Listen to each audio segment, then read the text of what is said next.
Compressor travado, compressor em massa, teste de bobina.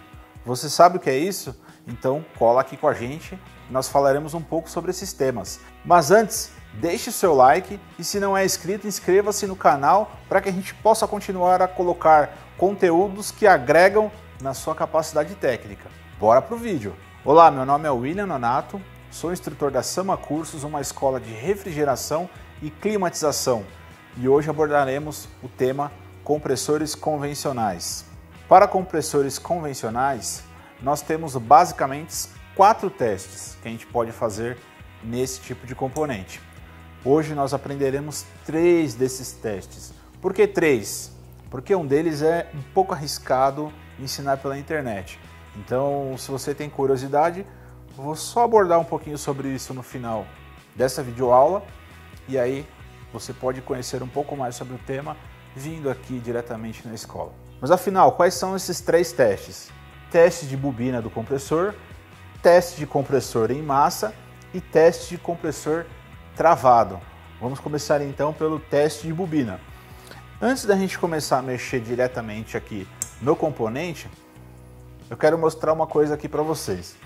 Nos compressores de refrigerador do tipo convencional, ou seja, compressores on-off, nós teremos 2 bobinas e 3 pinos, exatamente como vocês podem ver aqui.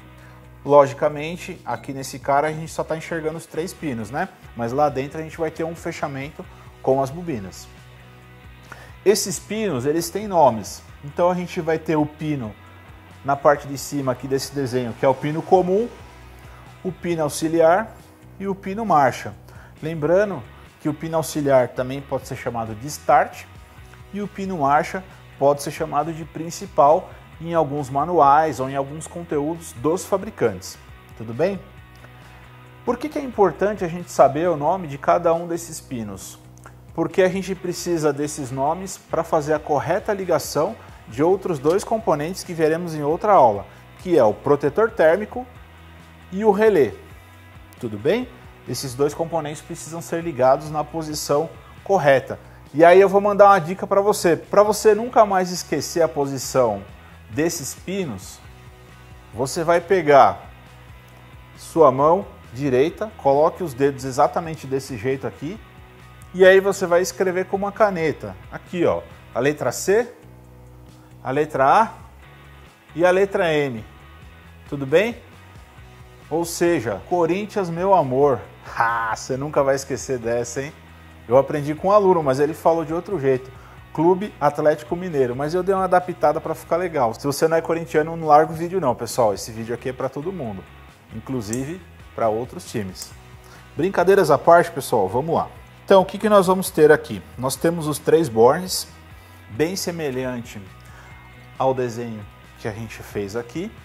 Tudo bem? E nesse primeiro teste, a gente precisa verificar se a bobina do compressor não está rompida. Para realizar esse teste de bobina, a gente precisa da utilização do multímetro.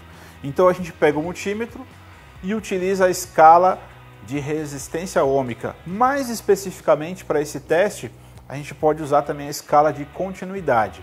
Lembrando que o importante para a gente aqui é o valor da resistência ômica. Porém, como a resistência ômica é baixa, obviamente o multímetro vai dar aquele famoso apito. Vou mostrar aqui primeiro.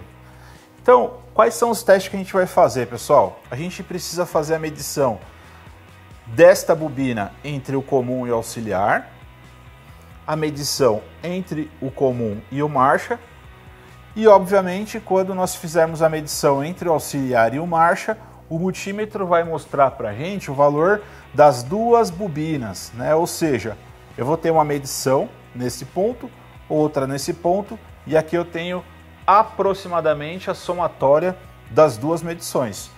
Porém, não se prenda nisso, pessoal. Realmente é aproximado.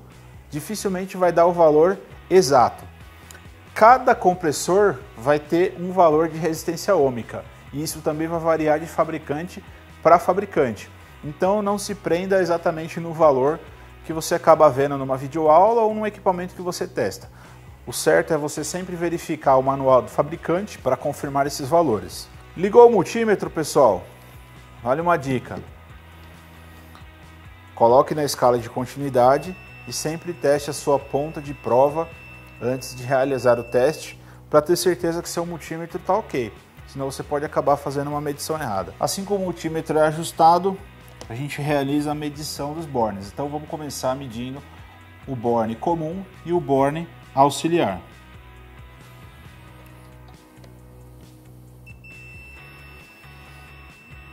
Olha lá, a gente percebe que deu um apito, houve continuidade e a gente está registrando ali um valor de resistência ohmica de aproximadamente 8.2, 8.3 ohms, certo? Em seguida a gente vai testar o outro lado. Aqui também a gente conseguiu verificar o aviso sonoro, o buzzer. O multímetro está ajustando ali o valor. Para a gente está mostrando ali aproximadamente 6, 5.8, 5.7 ohms. Então a gente já fez o quê? Então a gente verificou o lado da bobina entre comum e auxiliar. Ok. Verificamos o lado entre o comum e o marcha. Também está ok. Então, na próxima medição, nós teremos aproximadamente a somatória destes dois valores.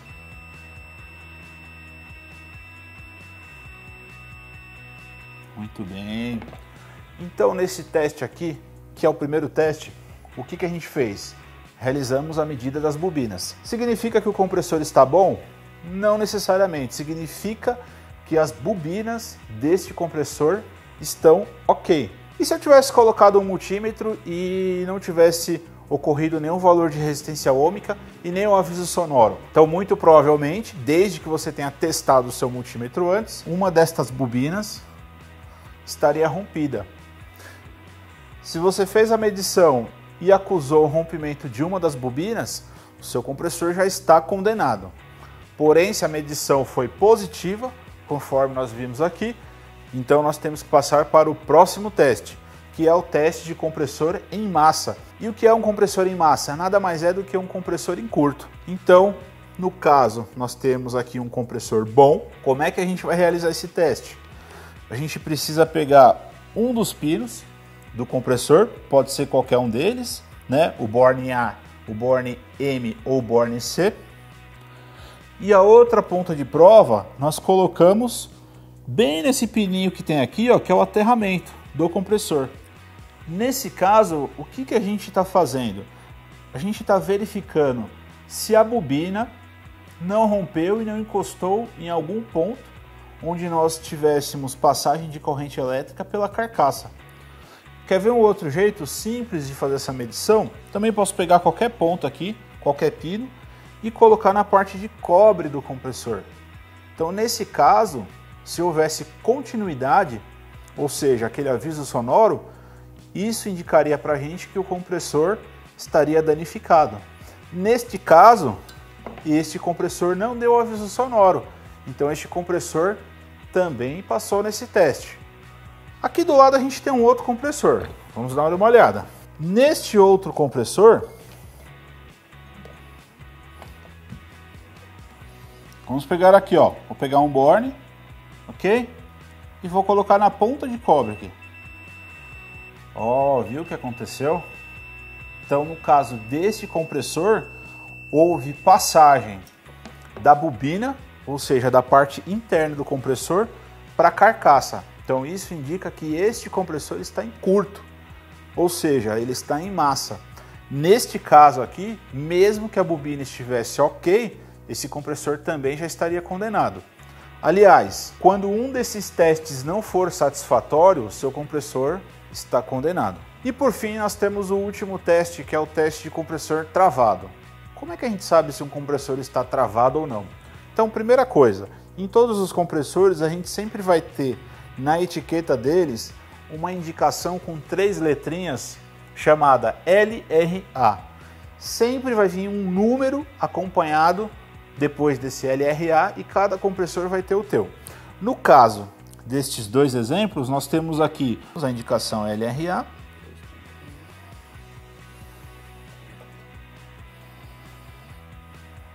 E o que significa LRA? LRA vem do termo em inglês Locked Rotor Amp, que significa corrente de rotor travado. Ah, então aquele número que vem junto com o LRA indicado no compressor indica corrente de rotor travado? É isso mesmo. Então no caso desse cara vai ter um valor e desse cara aqui vai ter outro valor. E como é que funciona esse teste? Num compressor on-off, ou seja, num compressor convencional, toda vez que ocorre a partida do compressor, onde o compressor está ok, nós temos um gráfico aqui da corrente elétrica no tempo, onde nós temos um pico de partida da corrente elétrica na hora que o compressor liga. Depois nós temos a estabilização e a corrente se mantém estável durante o funcionamento do compressor. Olha que coisa legal, pessoal. Esse pico aqui é aquele pico que a gente fala que gasta muita energia elétrica toda vez que o compressor liga. Diferente do outro compressor que a gente chama de inverter, que logo logo a gente vai postar no canal aqui também, tudo bem? Então essa é a partida normal do compressor. E por que tem esse pico? Porque no momento da partida, a parte elétrica, ou seja, o motor elétrico, precisa fazer uma força grande para tirar a parte mecânica da inércia, ou seja, iniciar a rotação do compressor. Depois essa corrente estabiliza. Quando o compressor está travado, a gente muda o desenho desse gráfico. A corrente ela começa com um valor baixo e vai subindo, subindo, subindo até atingir o ponto de LRA. Quando a corrente chega nesse valor de LRA, nós temos um componente, que é esse cara que eu já coloquei aqui nesse compressor, bem na parte de cima aqui, que é o protetor térmico. O protetor térmico está dimensionado para abrir no valor de LRA do compressor, quando for necessário. Então, quando o compressor está travado, chegando nesse valor, o protetor térmico desliga o compressor. Lembrando que o protetor térmico nada mais é do que um contato térmico. A temperatura ambiente, funcionamento normal, contato fechado. Com o multímetro a gente testa continuidade nesse cara. Esse cara ele vai ter dupla atuação aqui no compressor. Ele vai proteger o compressor contra altas correntes elétricas, no caso de compressor travado, e vai proteger o compressor contra altas temperaturas. Por isso ele tem que ficar instalado grudadinho aqui no compressor. Se chegar nesse valor, ele abre, desliga e protege o compressor. Vamos ver se funciona esse negócio? Então aqui eu já coloquei os dois componentes, protetor térmico e relé. A gente tem aqui um cabinho, onde é possível ligar esse compressor direto.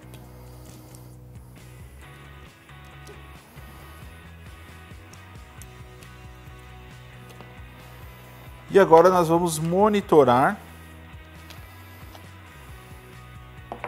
a corrente elétrica do compressor. Lembrando que isso daqui, pessoal, é muito rápido e o multímetro digital ele não consegue pegar essa velocidade desse pico de partida. Então, se o seu multímetro não conseguir pegar isso daqui, muito provavelmente você vai ver ele partindo e ele vai estar ok. Porém, se ele estiver travado, a gente consegue ver nitidamente esse valor de corrente subindo, subindo, subindo, até atingir o ponto de LRA. Vamos ligar. Maravilha! Então aqui a gente ligou o compressor. Dá para perceber o barulho da descarga. Tá muito bom, inclusive, esse compressor. E aqui a gente faz a leitura de funcionamento de corrente deste compressor. Então ele está trabalhando com uma corrente nominal de 1,57 A. Isso significa o que, pessoal? Tivemos aqui o pico, a estabilização, a corrente se manteve, compressor ok. Então esses são os 3 testes que a gente consegue fazer nesse cara aqui. Lembrando, se você quer saber um pouco mais sobre protetor térmico, relé PTC, relé amperimétrico, o protetor térmico 4TM, o protetor térmico 3/4, o compressor não funciona, a gente pode ter outros defeitos? Sim, a gente pode ter defeito de placa eletrônica, termostato, nós podemos ter problemas de sensor de temperatura, existem outras falhas que podem causar a parada do compressor. E se você tem interesse em saber um pouco mais sobre isso, clica no link que a gente tem aqui embaixo Uma parte dessas coisas a gente vai postar em alguns vídeos posteriores.